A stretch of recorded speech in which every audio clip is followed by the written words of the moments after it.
Welcome to today's webinar, where I'll be revealing the latest recruitment and retention benchmarks for agencies.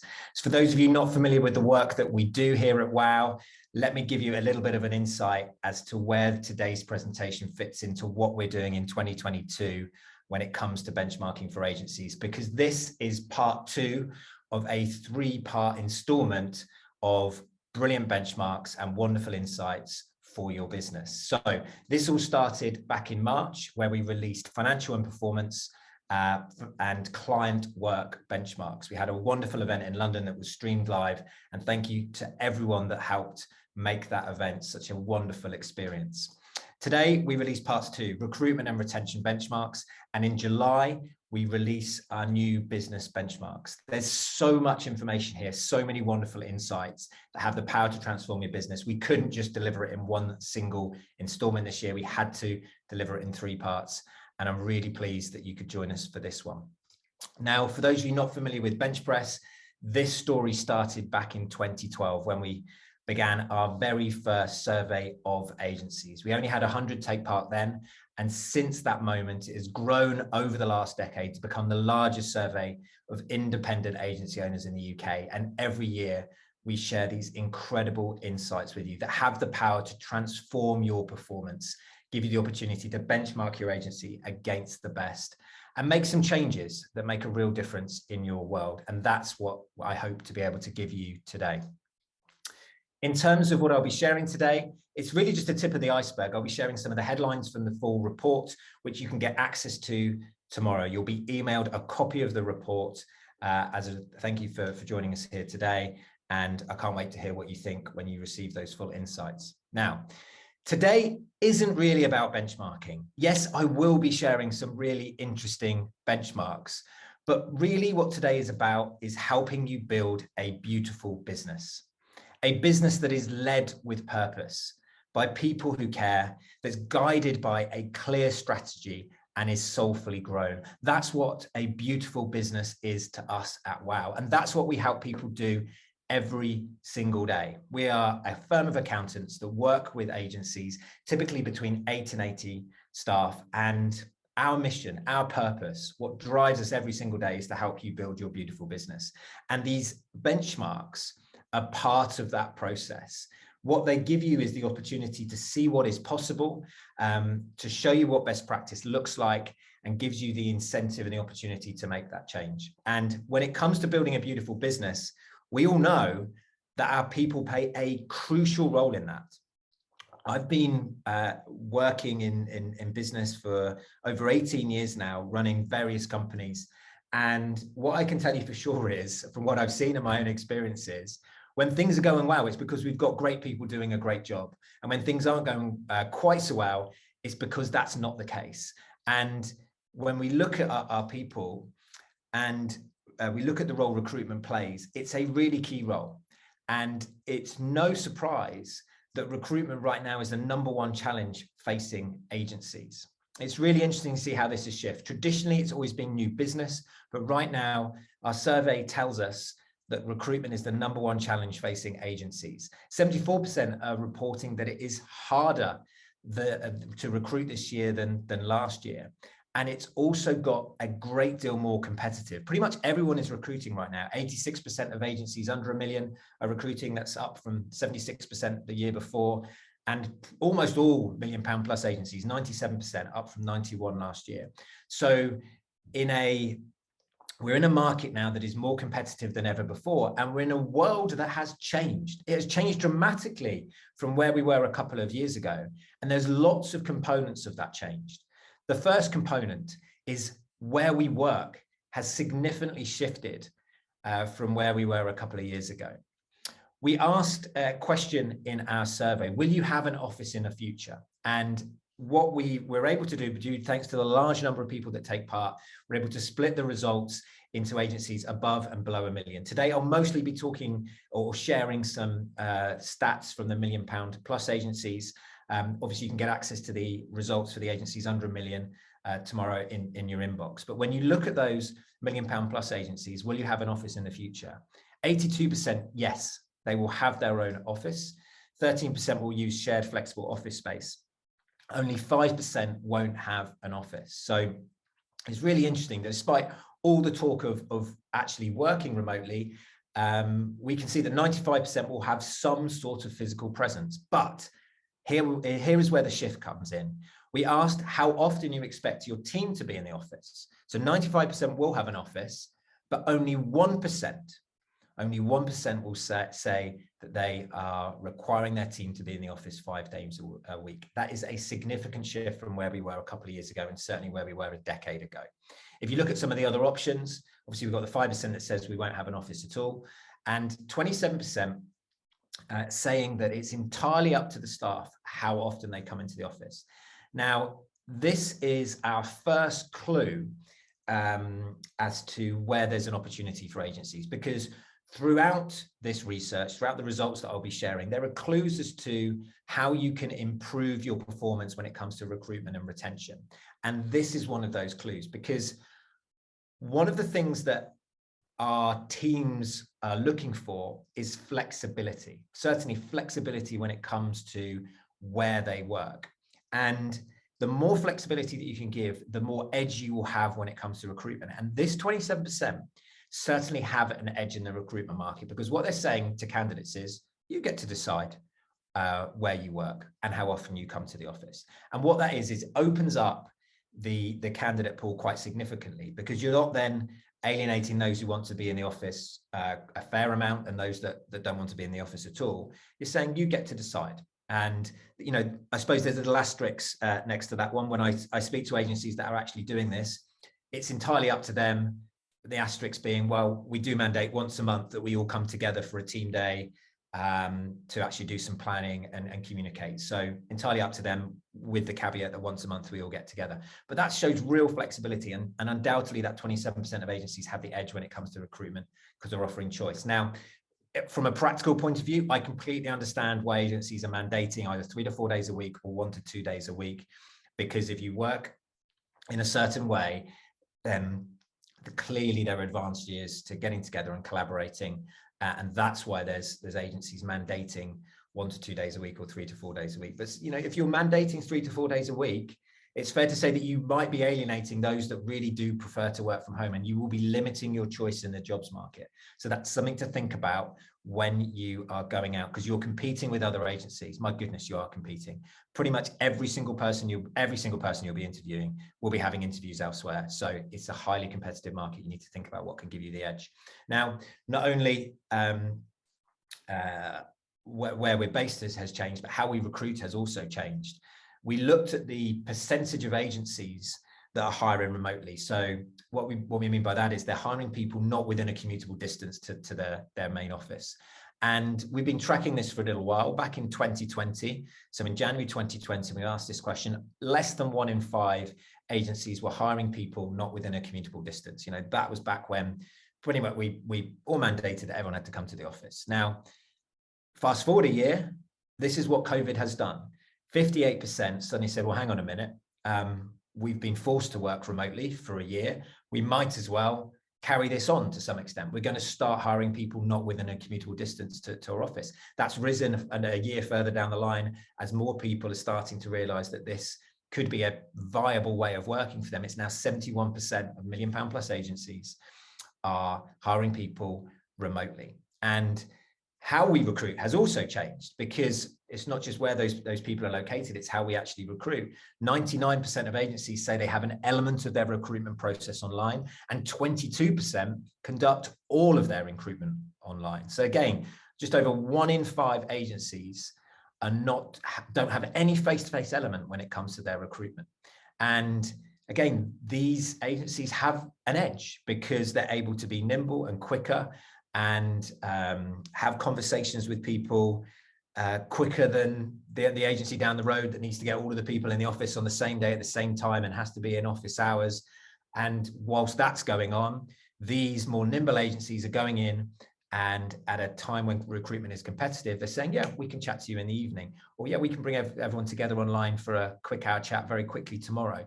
And that will give you the edge. So online provides an element of speed that is harder to replicate face to face. And again, I told you I'd be sharing clues as to how you could get the edge in this competitive market, having a look at your recruitment process, looking at which bits you conduct face-to-face versus online, to give you that speed and nimbleness will help you get the edge in this competitive market. Now, when you look at your recruitment process, it's really important to make sure that it gives you the candidates that you need. And we ask a lot of questions in our survey about what's involved in the recruitment process and what success looks like. And you can check them all out in the report. But one question that really stood out for me was this one. Do you have a conscious strategy to deliver a great candidate experience? Do you have a conscious strategy to deliver a great candidate experience? Now, surely you would expect agencies, the vast majority of agencies, to say, of course I have a conscious strategy to give a great candidate experience. Well, you would be wrong. Only 33% of £1 million plus agencies do this, and only 20% of agencies under £1 million do this. So very few agencies that actually have a recruitment strategy that delivers a great candidate experience by their own admission. And that's shocking when you actually think about it in this competitive world. If you are not doing that, if you're not thinking about the candidate experience through that journey, and other people are, you're going to miss out on talent, because I don't need to remind you, it's competitive out there. So one thing that we can all do as a result of today is to really think about our candidate experience. So even if you are one of the 20% or 33% that are doing this, and well done for you, there's always the next level. What is the next level for you? How can you curate a candidate experience that showcases why it is worth coming to work for you, and also gives you the information that you need to select the right candidates? Because it is a two-way process. As well as you working out whether they're right for you, trust me, they are working out whether you are the right fit for them too. Now, one of the concepts I've talked about frequently in all of the work that I've done over the last 18 years is this concept of thinking about recruitment just like new business. You wouldn't just expect when you get a new business inquiry to say, oh, look, here's what we do, here's how much we charge, let me know if you're interested. And yet, if we're not doing that or if we're doing that for candidates, well, what do we expect? What results do we expect? It's really important, in the same way that we think about our sales process, think about our recruitment process. But it actually starts way before someone getting in touch with us, someone actually becoming a candidate. There is a whole job to do around actually promoting and marketing ourselves. Again, just like new business, there is a sales process and there is a marketing process. We need to gain people's attention. We need to showcase what it is that we do, why we are brilliant, what helps us stand out from the crowd. And that then brings them in and allows us the privilege of guiding them through a sales process. Same thing applies for candidates. We need to do exactly the same. We need to be really clear about our employee value proposition. We need to be showcasing it, celebrating our difference, bringing people in, and that gives us the opportunity, the privilege of guiding them through a recruitment process, which may result in a yes or a no. But unless we get this first bit right, then we're just not going to have the volume of candidates that we need to fulfill our ambitions. And there's a really big shift happening with agencies. At the launch of Benchpress in London in March, I chatted to a consultant who does a lot of positioning work for agencies. So he will help agencies position themselves for success. And traditionally, he's worked to help agencies position themselves to win more new business, win the right type of clients. All of a sudden, he hit that market has just dried up overnight. He said, well, agencies, new business, it's still a challenge, but it's nowhere near the big challenge that it used to be. He said, I'm spending all of my time helping agencies position themselves when it comes to winning candidates. And he says, I'm spending all my time on employee value propositions. Suddenly that little page on our website that says careers, or maybe you didn't have a page, it used to just say apply now if you want a job, or send us your CV. Suddenly those are becoming significantly more important as agencies are waking up to the fact that in order to get great talent, we need to showcase what we stand for. And I'm going to spend a little bit of time now just talking you through what goes into a great employee value proposition, and actually share with you 7 things that candidates are looking for right now. And this piece of research or intel has been gleaned from a number of sources, but I've got to thank Leon over at Adam. They're a brilliant recruiter that work with agencies, and I asked him a very simple question, which was, right, come on, you are speaking to lots of candidates at the moment, lots of agencies. What are candidates looking for? And I took that information combined with chatting to a few agencies as well. And I'm going to share with you the 7th thing that candidates that are looking for right now. The 2 questions I have for you as I go through these 7 areas are, how well are you delivering on these? So for each area, are you actually doing it? To what extent are you doing it? And just score yourself out of 10. And then the next area is, how well are you showcasing what you're doing? Because there's one thing being great at it, but then there's another thing actually telling the world about it and telling your potential future stars about the things that you're doing. So just give yourself a little rating as to how well you're doing, and then how well you're showcasing it, because this is what the top performing agencies are doing. They're looking at these 7 areas, and not only are they doing them brilliantly well, but they're telling the world about how brilliantly well they're doing it. And that is what is attracting the candidates to them. So first up, purpose.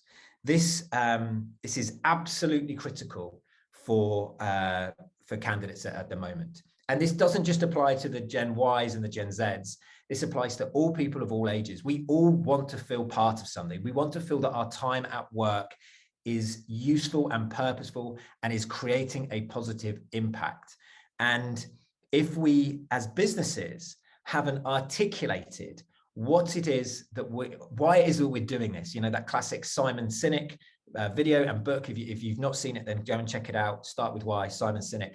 But why we are doing this, if we haven't clearly articulated that and talked to our team about it, communicated it to the wider world, then we're significantly missing a trick. So I want you to think about how well you have defined your purpose, how often you talk about it, how engaging it is, and how fired up people are about it. Are they as fired up as you about it? Do they really understand it? And how well are you communicating that? How well are you living your purpose? There's one thing having it written in a paragraph on your website, but are you doing things every single day to bring it to life and help it shine bright in the world? Also want you to think about your vision, because a vision isn't just something that you and your fellow directors share. This is something that needs to be communicated clearly to your team and to the wider world. You need to tell people where it is that you're heading, what it is that you're trying to achieve, because people want to feel part of that as well. They want to feel like they are on a journey, that they are going somewhere, and you need to communicate where that journey is going to take them so they can buy into that, they can feel part of that. And this happens before they even apply to you as a business. Where are you heading and where can they join you on that journey? Now, candidates are also looking for great leaders. They're looking to be inspired by these leaders, to go on a journey with these leaders, to follow and to learn from them. And that is really, really important, that you showcase the leaders in your business. Now, that might be you, it might be senior members of your team, but this is what candidates are looking for. They want to feel like they're going to learn from some people that are going to inspire them. And they also want great teammates. They want to be able to look around them and say, I'm working with a great bunch of people who are dedicated to this cause, that are working hard to be part of this mission, and that I can learn something off. There's someone a little bit ahead of me that I can learn off.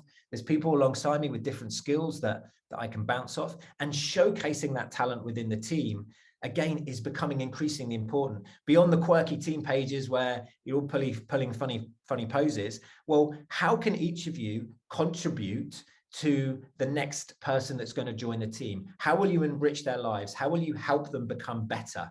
That is what they are looking to understand, how working with their new teammates will help them become better and ultimately help them progress. That's what we're all looking to do, is progress. And if you can showcase the path from where they are to where they want to be, if you can help them with their personal development, and also if you can show them how other people have progressed. Hey, look at this person. They're now client director. They joined us 5 years ago at this point. Here, how they've progressed. Look at this person here. They're head of this department. Well, they just joined in this role and they worked themselves up over the last 3 years. So it's telling those stories that show to people, I can progress in this place. I can start at this level and there's a place for me to go. I can learn and I can upskill and I can take on more responsibility. And this is a place that's going to give me that opportunity.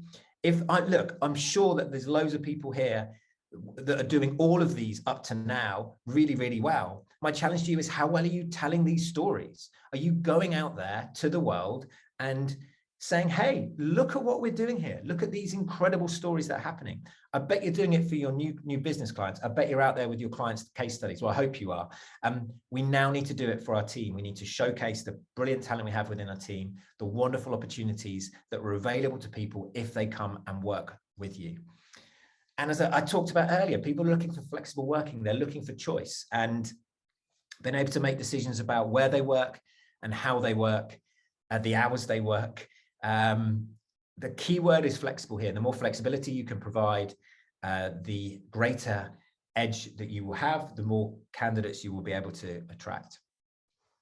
Finally, people are looking for an empowered culture. And this again comes down to choice. They're looking to have the freedom to be able to make decisions and do the work as they see fit. And having that trust within your culture where you can say to people, look, this is the work that needs to be done. I trust you to do it. Get on and do it, is absolutely crucial. That's what candidates are looking for. You know, if you go back and 20, 30 years and think about an empowered culture, that didn't really exist. You know, everyone was told what to do and how to do it and when to do it. And we don't live in that world anymore. And if there are still remnants of that old way of working in your business, it's going to be hard for you to attract talent and to retain it, because the modern forward-thinking agencies, the top-performing agencies, the ones that are great at attracting talent, have switched on to this fact, have these empowered cultures where people get to choose how they work. So those are the 7 things that candidates are looking for right now. How well are you showcasing them? Some other things to think about when it comes to recruitment is I'd encourage you all to take a long-term view. We do this with new business. We don't just sit there and go, all right, I need a new client tomorrow. Let's try and get a new client tomorrow. We have pipelines of new business. We think, well, who are the clients we want to pick up in the next 12 months, the next 18 months, the next 3 years? How do we want to position ourselves? What's our average client value going to be? We really do think and do the planning around this for new business. And I think we need to do the same for our recruitment too, and take this long-term view and really think about what it is that we're after, because far too many agencies have this short-term approach. You know, an account manager hands in their notice. We panic. We phone up the nearest recruiter we can think of. We scramble around. We pick the best one that we can in the time that we have available just to get them in order to start the project. And invariably, that doesn't tend to work out brilliantly well all the time when we're making rushed short-term decisions. A much better way of doing this is to say, well, look, who are the people? Look, first of all, the average attrition rate for agencies when it comes to staff is 18%. So you know pretty much 1 in 5 of your team are going to leave this year. So that's a team of 20, then 4 of your team are going to leave this year. So just to stand still, you're going to need to hire 4 people. And none of us want to stand still. We all want to progress. So have a think about the people that are going to leave based on that 1 in 5 rough average. And then think about the key positions that you want to hire in the next 18 months, 2 years. And by the way, there'll be some perennial ones in your business. Maybe it's technical, maybe it's creative, maybe it's strategist, maybe it's account team, but there'll be ones that you will always be recruiting for. And what I encourage you to do is, well, do just that, always be recruiting, whether you need them or not, because if you don't need them right this second, I promise you in the next 6 to 12 months, you probably will. And if you've got that pipeline, then that's going to stand you in good stead. So when it comes to building your recruitment pipeline, a key stat is to set a target for a number of interviews that you need to have. Now, again, if you've heard my presentations before, you'll heard me talk about this. Very few agencies do it. And now maybe because it's such a challenge, this will be your moment. You'll be forced to do it, forced to do the thing I told you to do all those years ago. But those agencies that did start to take a long-term view and are setting targets for the number of interviews are reaping the rewards right now. Imagine what would have happened if for the last 12 months, you would set yourself a target for a number of interviews per month. Maybe it was 1 a week or 10 a month, whatever the number is for you that's appropriate to your size of a business. But imagine if you were constantly looking for talent in the key areas, you would be building up a pipeline of talent, and that will give you the edge over the rest, because when opportunities do come available, you will have a pipeline of talent that you can go to. Also, by the way, and we've been doing this at WOW for years, we're a service business too. We are facing similar challenges when it comes to hiring great talent, and we have incredibly high standards. Those of you who are WOW clients will know we have an amazing team, and we are constantly recruiting. And even if we don't need someone for a position, we will still go and look for it because we know that we will need them in a not too distant future. And if we find an amazing candidate, trust me, we will take them and we will find work for them. We will always find work for them. And we're built in a way that even if there's not work for them immediately, you have to build it up over time, we can carry that additional cost because it's an investment in the future. These star candidates don't come around too often. And if you find yourself in a similar situation, waiting for those star candidates, then you need to turn that into something that you have more control over by be constantly recruiting, setting a target for a number of interviews. It's one of your key performance indicators. Not enough agencies are measuring it. Now, the other thing that not enough agencies are doing is investing in future talent. We asked a question in the survey: what percentage of agencies are working with schools, colleges, and universities to encourage young people into our industry? And here are the results. 63% are doing this, 37% are not. Now, I want you to think about this for a second. Imagine if that was 100%. Imagine if every single agency out there was championing young people to come and work in our industry.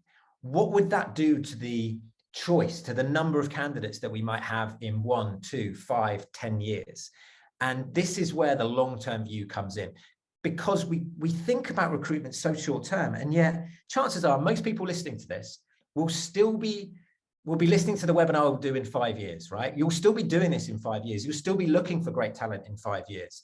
And if we all took the view that we could take the long-term approach, bring people into our industry, there would be more candidates for everyone to choose from. And this isn't just a benevolent act for the betterment of the industry. It's also something that can benefit you instantly. I know lots of people, lots of our clients who work with schools, colleges, and universities, taking on interns, placement students, and effectively get the pick of the crop. They get to bring in half a dozen of these people over the summer holidays, or for however long placement, a few months placements, and pick the best ones and say, well, look, when you finish your course, what are you doing afterwards? How about you come and work with us? And they're literally picking the cream of the crop out. This is your opportunity to do the same, and encourage you to get involved with schools, colleges, and universities for your own benefit and for the benefit of the industry. And in the report, we talk about a brilliant initiative from Beamer that will help you do that, called Digital Day. There's information in the report. Something else we all need to be doing right now is ensuring that our recruitment is diverse and inclusive. There is a ton of research, an increasing body of research that shows that where we have diverse and inclusive cultures and workforces, we get better results. And that all starts with our recruitment process. Now, this is a big subject and there is lots to learn. I've learned an awful lot about this. And the place I've learned it from is the Agency Collective. Ellie Hale, the managing director of the Agency Collective, has led on this subject for a long time now. She's been championing diversity, equity, and inclusion for a long, long time. And the Agency Collective have produced a brilliant guide to help agencies on their journey to building a diverse and inclusive culture. So if you'd like to get hold of that guide, there's a link in the report. Please go and check it out. Or I think you can go onto the AC website and download it now if you can't wait that long. Now, I said that this is both recruitment, or about recruitment and retention. because we will obviously need to recruit a lot less if we're good at retaining our core talent. So I wanted to just share a few thoughts on how we can do that. Now, guess what? The same rules apply to retention as they do to recruitment. If you want to keep your key people, they're going to be interested in the same things that candidates are. You're going to need to make sure that you have them engaged in a clear purpose, that they're excited about, that they really enjoy coming to work about and can get fired up about. We need to really clearly articulate where it is that we're heading. We need to ensure that we are leading by example and inspiring the next generation and creating the next generation of leaders too. That's our other responsibility as leaders, is to ensure that we are creating the next generation of leaders. And this is a really interesting question. We asked this in the report. We said, when did you last get feedback on your leadership? And I'll let you read the answers in the report, but the simple answer is not often enough. And I can tell you from my own experiences, the power of getting anonymous 360-degree feedback on your leadership style. This is something that happened to me, I think about 8 years ago. And we asked the whole team to give anonymous feedback on our leadership style. And the results I got back were not great. Were not great at all. I was not empathetic at all. And they did not hold back, the team. And I thank them for that. But that started a journey for me to help me get better. It was a blind spot. It was a blind spot I could not see. And it was only when I was presented with a wealth of evidence to say that I needed to improve in this area that I was able to go on a journey, a never-ending journey of improvement to help me to be more empathetic. My question to you is, are you getting that feedback? Where are your blind spots? Well, that's the beauty of blind spots, is you don't know. You really don't know. And unless you get that feedback, you will not have that insight. And that insight has the power to be transformational for you personally and for the business. It certainly was for me. Absolutely no question about it. In the report, we give a link out to a really useful tool that will help you to get some of that insight, some of that feedback. But this is our key challenge. How can we be the best leaders we possibly can be? That's not only good for us in the business, but our teams are craving this. So this is something that we need to really grab by the scruff of the neck.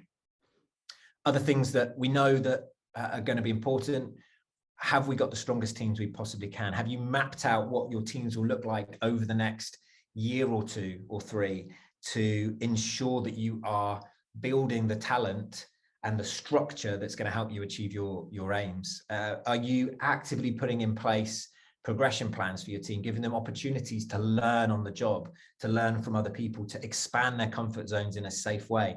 Are you building that into your culture, the opportunity to progress?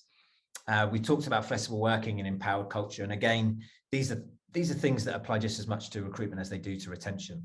Now, if you're wondering, I wonder how I'm doing with all of that. Well, a key question to ask is, well, how engaged are your team? And we asked this in our survey. We said, how often do you survey your team on how engaged they are? Unfortunately, 13% never do this. They don't survey their team on how engaged they are. And then we've got 34% that do it annually, 34% do it quarterly.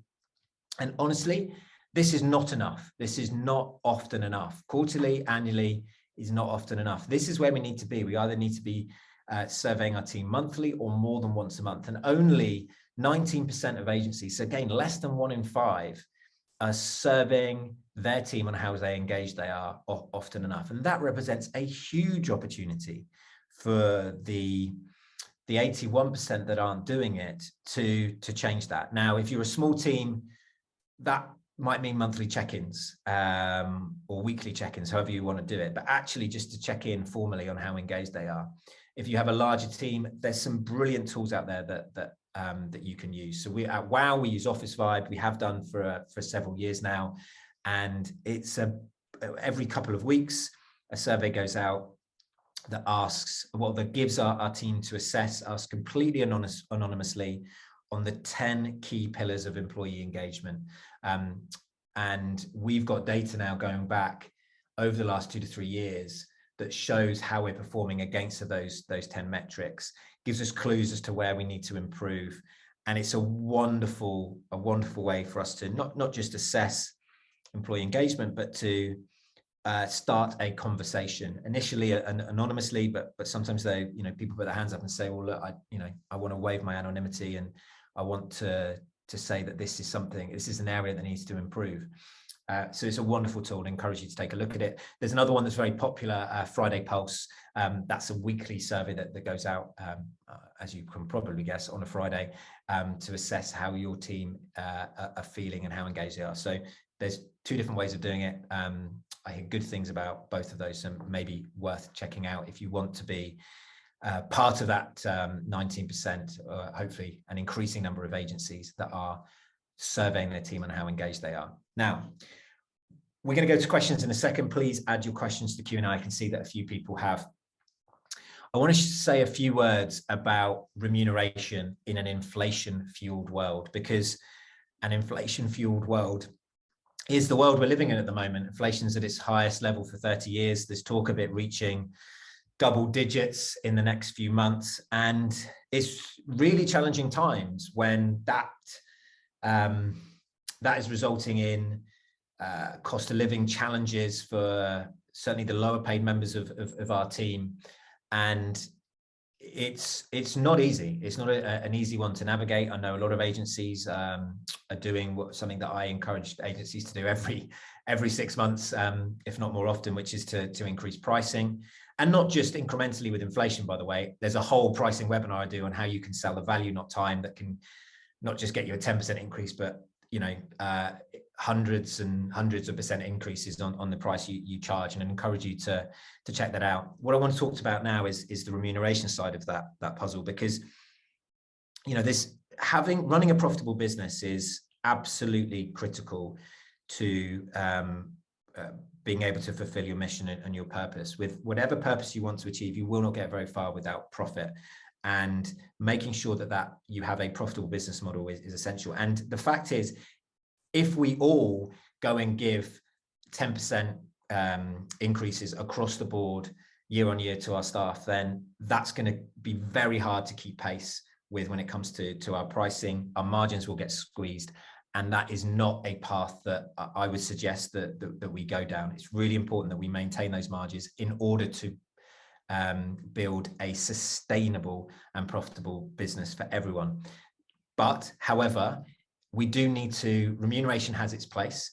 And what we are noticing is that agencies are getting increasingly creative when it comes to their remuneration strategies. So rather than giving big pay rises, they're saying, well, let's look at bonus schemes, and saying, well, if we hit these particular targets, and they're not just revenue generating, often these targets are based around a number of metrics. So you need to look at all of the behaviors that you would want to see in an agency that's doing well. So it might be around customer retention and upselling and NPS scores, net promoter scores, as well as revenue and profit. But if we hit these metrics, then there's bonuses on offer. So it's not built into their basic salary, it's built in as a bonus based on performance. Also see more and more agencies, something that we're helping them with, move to share schemes. And there's a variety of different ways of doing it. EMI schemes are very popular at the moment. We're helping a lot of clients introduce EMI schemes, which is a very tax efficient way of giving shares to employees tied to their employment. There's lots of rules that you can set up. It's really interesting how you can do that. And also interesting, they're just starting to creep up in popularity is employee ownership trusts. There's not loads of them out there at the moment, but you've just seen that us two have been set up as an employee ownership trust. This is where you give ownership of your agency to the employees of the business. As I say, they're relatively new in the grand scheme of things, and not to be undertaken lightly. But if you need advice on any of this, whether it's bonus schemes, whether it's EMI schemes or employee ownership trusts, or any sort of share scheme, or indeed any ways of helping you maintain your margin whilst also looking after your team, there's some great tax efficient things that you can do with trivial benefits that we covered on a webinar recently. So if you need guidance on any of that, then come and chat to us. In fact, come and chat to us if you're sat there thinking, my accountant doesn't talk to me about this stuff, or I wish my accountant understood agencies quite as well as WOW do. We'd love to chat. We love working with agencies. We love helping you on your journey, and whatever it is that you're looking to achieve, we'd love to help you get there. So do get in touch if you need our help.